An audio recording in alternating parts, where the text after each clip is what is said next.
Selamat pagi dokter, saya Vina, perawat yang bertugas di ruang resusitasi instalasi gawat darurat. Saya ingin melaporkan kondisi pasien atas nama Nyonya S, perempuan usia 45 tahun, nomor rekam medis 012345 yang datang ke IGD pada pukul 6.30. Saat ini pasien mengalami penurunan kesadaran, nafas cepat dan dalam, serta kadar gula darah yang sangat tinggi. Berdasarkan hasil pengkajian awal, kondisi pasien mengarah pada ketoasidosis diabetik dan saat ini kondisi hemodinamik pasien belum stabil. Saya menghubungi dokter untuk meminta evaluasi dan penata laksanaan segera. Pasien datang diantar keluarga dengan keluhan lemas sejak 2 hari yang lalu. Sering haus, sering buang air kecil, mual, muntah sebanyak 3 kali hari ini, serta nafas terasa cepat sejak malam tadi.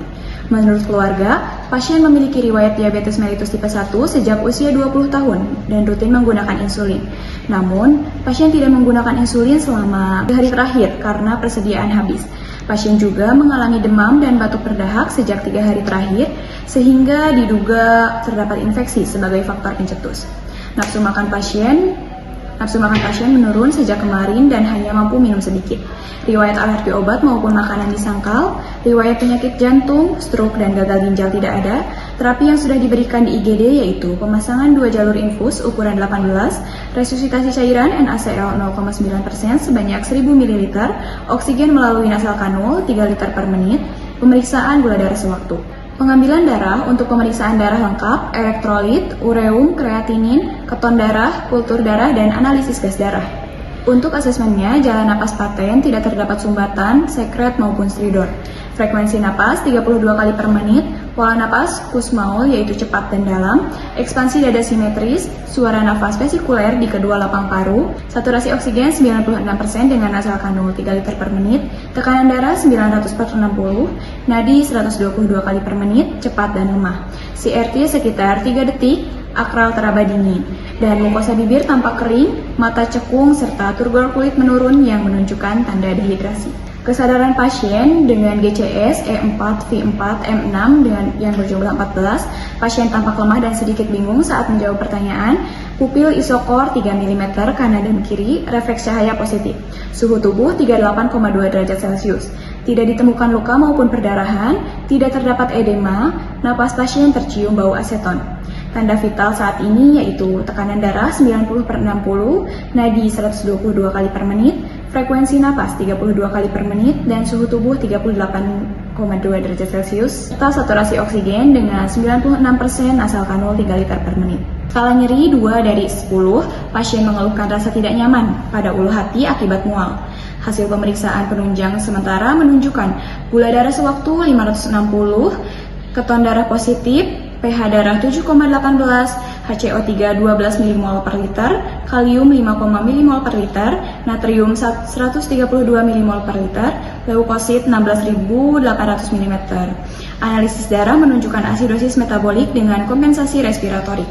Berdasarkan hasil pengkajian, pasien mengalami ketoasidosis diabetik sedang hingga berat, disertai dehidrasi dan kemungkinan infeksi sebagai faktor pencetus, dengan kondisi hemodinamik yang belum stabil. Dokter, saya memohon agar dokter segera datang untuk mengevaluasi pasien. Saya juga memohon advice terkait melanjutkan resusitasi cairan sesuai protokol DKA, pemberian insulin intravenous setelah evaluasi kadar kalium, monitoring kadar glukosa darah setiap 1 jam, monitoring elektrolit dan analisis gas darah secara berkala, evaluasi serta tata laksana infeksi sebagai faktor pencetus, persiapan perawatan intensif di ICU apabila kondisi pasien memburuk. Baik, terima kasih atas laporannya. Saya akan segera menuju ke ruang resusitasi instalasi gawat darurat.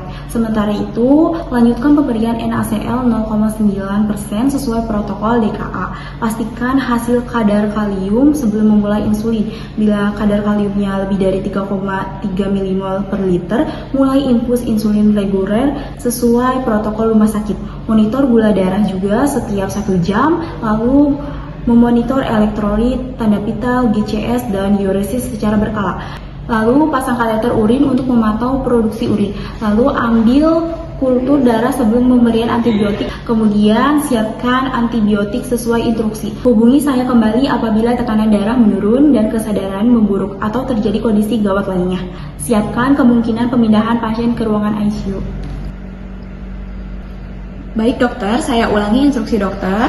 Yang pertama yaitu melanjutkan resusitasi cairan NaCl 0,9%, memastikan kadar kalium sebelum pemberian insulin, memulai insulin reguler sesuai protokol bila kadar kalium aman, monitoring gula darah setiap 1 jam, monitoring elektrolit, analisis gas darah, tanda vital, GCS, dan produksi urin secara berkala, memasang kateter urin, mengambil kultur darah sebelum antibiotik, menghubungi dokter kembali apabila kondisi pasien memburuk, menyiapkan pasien dan kemungkinan perawatan di ICU.